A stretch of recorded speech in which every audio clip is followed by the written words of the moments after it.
ওদেরকে 10 জনের সঙ্গে বোধহয় কথা বলার একটা প্রস্তাব দেওয়া হয়েছিল। তোদের বক্তব্য যতগুলো কলেজ থেকে যতজন এসেছে সে তাদের থেকে 2 জন করে প্রতিনিধি গেলেও সংখ্যাটা অনেক বেশি হয়। তো এই এত বড় আন্দোলনের পর ওদের কাছে এই প্রস্তাবটা অসম্মানজনক মনে হওয়াটা কোয়াইট ন্যাচারাল। আর তার সাথে বড় পয়েন্ট আমার ওদের যে দাবিগুলো, তিলোত্তমার বিচারের সঙ্গে সঙ্গে যে দাবিগুলো আজকে উঠে আসছে, এটা তো শুধু ওদের প্রবলেম নয়, এটা সামাজিক প্রবলেম। মানে আগামী দিনে আমরা কোন চিকিৎসকদের পাবো? যেরকম শিক্ষকরা, অযোগ্য শিক্ষকরা জাতির শিক্ষা ব্যবস্থাকে ভেঙে দিতে পারে, অযোগ্য চিকিৎসক একটা মানুষকে শেষ করে দিতে পারে। সিনিয়র ডাক্তাররা লিখিত অভিযোগ দিয়েছেন এ ব্যাপারে।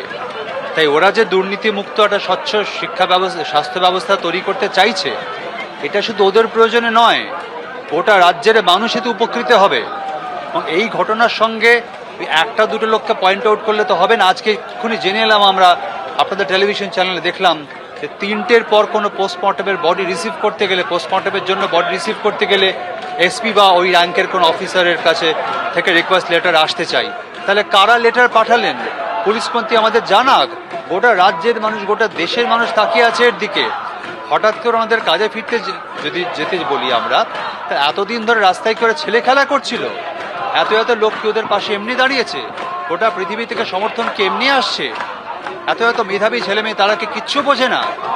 ওদের দাবিগুলো প্রত্যেকটা অত্যন্ত ন্যায্য দাবি, এবং এই দাবিগুলো ওদের শুধু ওদের ব্যক্তিগত প্রয়োজন মেটানোর জন্য নয়, এই দাবিগুলোর সঙ্গে গোটা সোসাইটির ভালো মন্দ জড়িয়ে আছে। তাই আমরা যেখানে যেমন ভাবে পারছি ওদের পাশে আছে, আগামী দিনেও থাকবো। চিকিৎসকরা তাদের অবস্থানে অনড়, আন্দোলন তারা চালিয়ে যাচ্ছেন, অপেক্ষায় সার। নবান্নের বার্তায় সাড়া দিলেন না জুনিয়র চিকিৎসকরা, অবস্থানে অনড় জুনিয়র ডাক্তাররা। নবান্ন থেকে 7:30টায় বেরোলেন মুখ্যমন্ত্রী, এমনটাই জানিয়েছেন মন্ত্রী চন্দ্রিমা ভট্টাচার্য। তিনি বলেন 6:10 থেকে 7:30টা পর্যন্ত মুখ্যমন্ত্রী চিকিৎসকদের জন্য অপেক্ষা করছিলেন। জুনিয়র ডাক্তারদের নবান্ন থেকে ইমেল আসে বৈঠকদের বার্তা দিয়ে, টানা আন্দোলনের মধ্যেই। কিন্তু চিকিৎসকরা, জুনিয়র চিকিৎসকরা তারা বলেন যেভাবে ইমেল করা হয়েছে তাতে আমরা অপমানিত বোধ করছি।